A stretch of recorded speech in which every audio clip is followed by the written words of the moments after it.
ಏನ್ ದೇವ್ರು ಬರ್ದಿದ್ನ? ನಿಮ್ಗೆ ಅವಕಾಶ ಸಿಕ್ಕಲಿಲ್ಲ, ವಿದ್ಯಾವಂತರಾಗ್ಲಿಲ್ಲ. ಅವಕಾಶ ಸಿಕ್ಕಿದ್ರೆ ಎಲ್ರೂ ಕೂಡ ವಿದ್ಯಾವಂತರಾಗ್ಲಿಕ್ಕೆ ಸಾಧ್ಯ ಆಗ್ತಿತ್ತು. ನಮ್ಮ ಸಮಾಜದಲ್ಲಿ ಬಹುತೇಕ ಜನ ಸಮಾಜದಲ್ಲಿ ಇರ್ತಕ್ಕಂಥವ್ರು 100ಕ್ಕೆ 80-85 ಜನ ಅವಿದ್ಯಾವಂತರಾಗಿದ್ದಾರೆ. ಶೂದ್ರರಲ್ವಾ? ಇವ್ರಿಗೆ ವಿದ್ಯೆ ಕಲಿತಕ್ಕಂಥ ಅವಕಾಶ ಇರಲಿಲ್ಲ. ಮಂತ್ರ ಕಲಿತಕ್ಕಂಥ ಅವಕಾಶ ಇರಲಿಲ್ಲ, ಸಂಸ್ಕೃತ ಕಲಿತಕ್ಕಂಥ ಅವಕಾಶ ಇರಲಿಲ್ಲ. ಹೆಣ್ಮಕ್ಳು ಕೂಡ ಇಲ್ಲಿ ಬಹಳ ಜನ ಇದ್ದಾರೆ. ಹೆಣ್ಮಕ್ಳಿಗೂ ಕೂಡ ವಿದ್ಯೆ ಕಲಿತಕ್ಕಂಥ ಅವಕಾಶ ಇರಲಿಲ್ಲ. ಅವಕಾಶ ಸಿಕ್ಕಿದ್ರೆ ಎಲ್ರೂ ಕೂಡ ವಿದ್ಯಾವಂತರಾಗ್ಲಿಕ್ಕೆ ಸಾಧ್ಯ ಆಗ್ತಿತ್ತು. ವಿದ್ಯೆ ಯಾರಪ್ಪನ ಮನೆ ಸೊತ್ತಲ್ಲ. ಆಗಿದ್ರೆ ಬಾಬಾ ಸಾಹೇಬ್ ಅಂಬೇಡ್ಕರ್ ಅವರು ಈ ದೇಶಕ್ಕೆ ಸಂವಿಧಾನ ಕೊಡಕ್ ಸಾಧ್ಯ ಆಯ್ತಿತ್ತ? ಯಾವ ಜಾತಿಯಲ್ಲಿ ಹುಟ್ಟಿದ್ದು ಬಾಬಾ ಸಾಹೇಬ್ ಅಂಬೇಡ್ಕರ್ ಅವರು? ದಲಿತ ಜಾತಿಯಲ್ಲಿ ಹುಟ್ಟಿದ್ದು, ಅಸ್ಪೃಶ್ಯ ಜನಾಂಗದಲ್ಲಿ ಹುಟ್ಟಿದ್ದದ್ದು.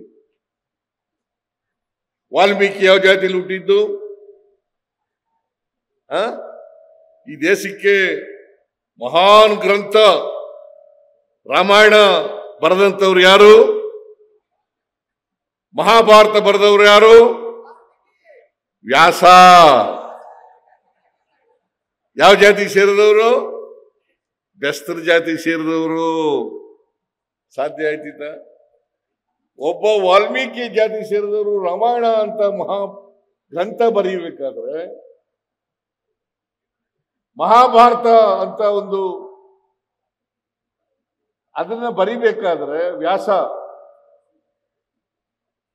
ಇವತ್ತು ಈ ದೇಶಕ್ಕೆ ಅತ್ಯಂತ ಶ್ರೇಷ್ಠ ಸಂವಿಧಾನ ಕೊಟ್ಟಿರ್ತಕ್ಕಂಥವ್ರು ಬಾಬಾ ಸಾಹೇಬ್ ಅಂಬೇಡ್ಕರ್ ಅವರು.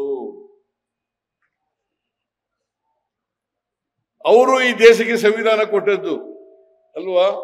ಸಂವಿಧಾನದ ಕರ್ತೃ ಯಾರು ಅಂತ ಹೇಳ್ತೀರಿ? ಅವ್ರು ಯಾವ ಜಾತಿಲಿ ಹುಟ್ಟಿದ್ರು?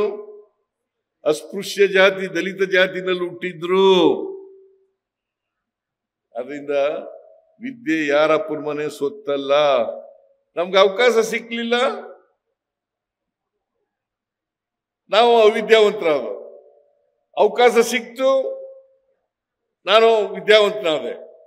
ಈಗ ನಮ್ಮ ಮನೆಯಲ್ಲೇ ನಮ್ಮ ಅಣ್ಣ 4ನೇ ತರಗತಿವರೆಗೂ ಓದಿದ್ದ. ನಾವು 6 ಜನ ಮಕ್ಕಳು, 2 ಸಿಸ್ಟರ್ಸು, 4 ಜನ ಗಂಡು ಮಕ್ಕಳು. ನಮ್ಮಣ್ಣ 4ನೇ ತರಗತಿ ಓದಿದ್ದಿಲ್ಲ. ನಾನು ಲಾ ಓದ್ದೆ. ಇನ್ನಿಬ್ರು ತಮ್ಮದಿರು ಏನೂ ಓದ್ಲಿಲ್ಲ, ಅವಿದ್ಯಾವಂತರು. 2 ಸಿಸ್ಟರ್ಸ್ ಅವಿದ್ಯಾವಂತರು, 2 ಬ್ರದರ್ಸು ಅವಿದ್ಯಾವಂತರು. ಅವ್ರಿಗೆಲ್ಲ ಹಣೆಯಲ್ಲಿ ಬರೆದ್ಬಿಟ್ಟಿದ್ನ, ನೀನು ವಿದ್ಯೆ ಕಲಿಬೇಡ ಅಂತ. ಸಿದ್ದರಾಮಯ್ಯ ಮಾತ್ರ ಲಾ ಓದು ಅಂತ ಬರೆದ್ಬಿಟ್ಟಿದ್ನ, ಸಿದ್ದರಾಮಯ್ಯ ಮಾತ್ರ ಮುಖ್ಯಮಂತ್ರಿ ಆಗುವಂತ ಬರೆದ್ಬಿಟ್ಟಿದ್ದ ದೇವರು. ಬೇರೆ ಬ್ರದರ್ಸ್ಗೆ ಯಾಕೆ ಬರೀಲಿಲ್ಲ? ಆದ್ರಿಂದ ಈ ಮೂಢನಂಬಿಕೆಗಳನ್ನೆಲ್ಲ, ಕಂದಾಚಾರಗಳನ್ನೆಲ್ಲ ನಂಬ್ಕೊಳಕ್ ಹೋಗ್ಬೇಡಿ.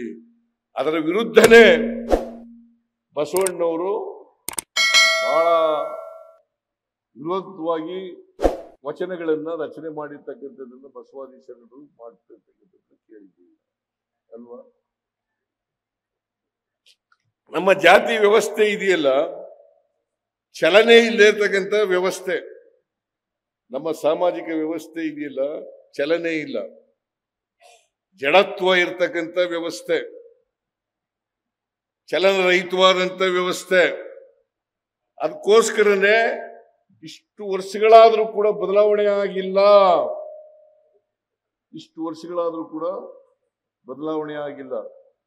ಬುದ್ಧ ಯಾವಾಗ ಹೇಳ್ದ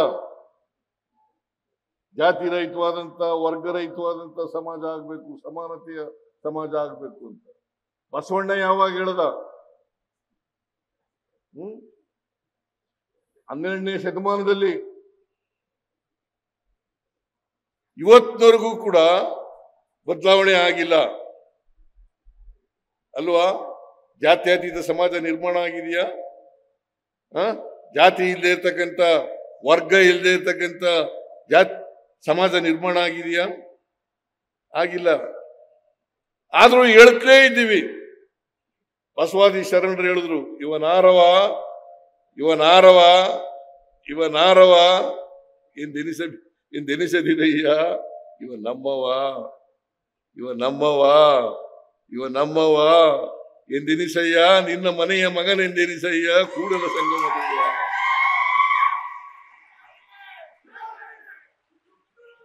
ನಿನ್ನ ಮನೆಯ ಮಗನೆಂದೆನಿಸಯ್ಯ, ಕೂಡಲ ಸಂಗಮ ದೇವ. ನೋಡಿ ಎಷ್ಟು ವರ್ಷ ಆಯ್ತು ಹೇಳಿ ಇದನ್ನ.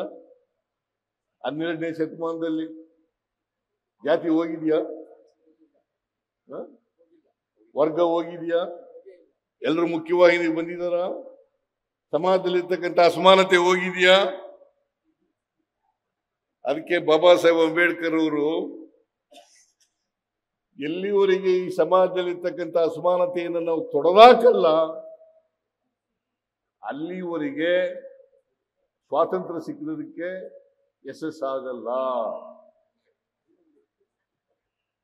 ಎಲ್ಲಿವರೆಗೆ ನಾವು ಅಸಮಾನತೆಯನ್ನು ತೊಡೆದಾಕಲ್ಲ, ಅದು ಆರ್ಥಿಕ ಅಸಮಾನತೆ ಇರ್ಬೋದು, ಸಾಮಾಜಿಕ ಅಸಮಾನತೆ ಇರ್ಬೋದು, ಶೈಕ್ಷಣಿಕ ಅಸಮಾನತೆ ಇರ್ಬೋದು, ರಾಜಕೀಯ ಅಸಮಾನತೆ ಇರ್ಬೋದು, ಈ ಅಸಮಾನತೆಯನ್ನು ಎಲ್ಲಿವರೆಗೆ ತೊಡೆದಾಕಲ್ಲ, ಈ ಪ್ರಜಾಪ್ರಭುತ್ವದ ಸೌಧವನ್ನ ಯಾರು ಅಸಮಾನತೆಯನ್ನು ನರಳುತ್ತಾ ಇದ್ದಾರೆ ಅವರೇ ಧ್ವಂಸ ಮಾಡಿಬಿಡ್ತಾರೆ ಒಂದು ದಿನ ಅಂತಕ್ಕಂಥ ಎಚ್ಚರಿಕೆ ಮಾತುಗಳನ್ನ ಬಾಬಾ ಸಾಹೇಬ್ ಅಂಬೇಡ್ಕರ್ ಅವರು ಹೇಳಿದ್ರು.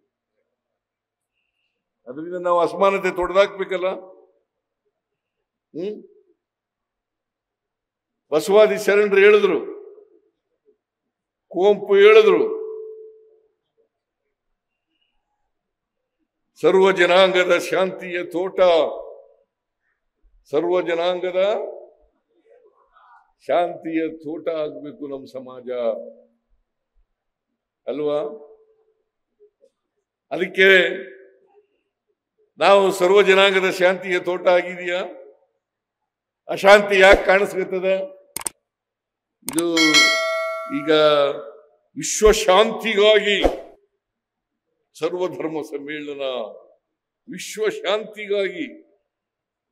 ನೀವು ಕುವೆಂಪು ಹೇಳಿದಂತ ಮಾತುಗಳನ್ನ ಜ್ಞಾಪಕ ಮಾಡ್ಕೊಂಡ್ರೆ ಸಾಕು.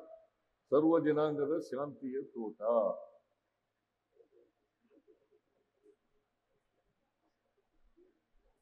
ಇದು ಎಲ್ಲರ ಉದ್ಯಾನ ಆಗ್ಬೇಕು ಸಮಾಜ. ಅದ್ ಬಿಟ್ಟು ಅದಕ್ಕೆ ಕುವೆಂಪು ಅವರು ಬಹಳ ಸ್ಪಷ್ಟವಾಗಿ ಹೇಳಿದ್ದಾರೆ, ಸರ್ವ ಜನಾಂಗದ ಶಾಂತಿಯ ತೋಟ ರಸಿಕರ ಕಣ್ಣಲ್ಲಿ ಅದಾಗ್ಬೇಕಲ್ವಾ? ಮತ್ತೆ ಸರ್ವಧರ್ಮ ಸಮ್ಮೇಳನದಲ್ಲಿ ಇಷ್ಟೊಂದು ಜನ ಭಾಗಿಯಾಗಿದ್ದಾರೆ. ನೀವು ಇನ್ಮೇಲೆ ಈ ವೇದಿಕೆ ಬಿಟ್ಟು ಹೋದ್ಮೇಲೆ ನಾವು ಜನರನ್ನ ಪ್ರೀತಿಸ್ತಕ್ಕಂಥದ್ದನ್ನ ಕಲ್ತ್ಕೊಳ್ಳೋಣ ಸಾಕು. ಪರಸ್ಪರ ಪ್ರೀತಿ ಕಲ್ಸ್ಕೊಳ್ಳೋದು ಸಾಕು. ಮೊನ್ನೆ ಸುಪ್ರೀಂ ಕೋರ್ಟ್ ಜಡ್ಜ್ ಮೇಲೆ ಒಬ್ಬ ಶೂ ಎಸ್ಬಿಟ್ಟ. ಅವನು ಯಾರಪ್ಪ ಅಂತಂದ್ರೆ ಸನಾತನ ಧರ್ಮಕ್ಕೆ ಸೇರಿದವನು. ಸನಾತನ ಧರ್ಮಕ್ಕೆ ಸೇರಿದವನು. ಧರ್ಮ ಹೇಳ್ತದ, ಯಾವ ಧರ್ಮನೂ ಕೂಡ ಪ್ರೀತಿಸ್ಬೇಕು ಅಂತ ಹೇಳ್ತದ ಹೊರತು ದ್ವೇಷಿಸ್ಬೇಕು ಅಂತ ಹೇಳೋದಿಲ್ಲ. ಒಬ್ಬ ಸುಪ್ರೀಂ ಕೋರ್ಟ್ ಚೀಫ್ ಜಸ್ಟಿಸ್, ಅವನ ಮೇಲೆ ಒಬ್ಬ ಲಾಯರು, ತಿಳ್ಕೊಂಡಿರ್ತಕ್ಕಂಥವನು, ಓದ್ಕೊಂಡಿರ್ತಕ್ಕಂಥವನು, ಕಾನೂನು ಓದಿರ್ತಕ್ಕಂಥವನು, ಅವನು ಚಪ್ಪಲಿ ಶೂ ಎಸ್ಬಿಡ್ತಾನೆ. ಇದನ್ನೆಲ್ಲ ನಾವು ಸಹಿಸ್ಕೊಂಡಿರ್ಬೇಕಾ? ಖಂಡಿಸ್ಬೇಕೋ ಬೇಡವಾ? ಖಂಡಿಸ್ಬೇಕೋ ಬೇಡ? ಮತ್ತೆ ಶಾಂತಿಯಲ್ಲಿ ನಿಲ್ಲಿಸುತ್ತೆ? ಇಂಥವೆಲ್ಲ ನಡೆದ್ರೆ ಇನ್ನೂ ಈ ಸಮಾಜದಲ್ಲಿ ಸ್ವಾತಂತ್ರ್ಯ ಬಂದು 78 ವರ್ಷ ಆಯ್ತು, ಸಂವಿಧಾನ ಬಂದು 78 ವರ್ಷ. ಅದಕ್ಕೆ ಬಾಬಾ ಸಾಹೇಬ್ ಅಂಬೇಡ್ಕರ್ ಅವರು ಏನ್ ಹೇಳಿದ್ದಾರೆ ಅಂತಂದ್ರೆ, ಇನ್ನೊಂದು ಧರ್ಮವನ್ನ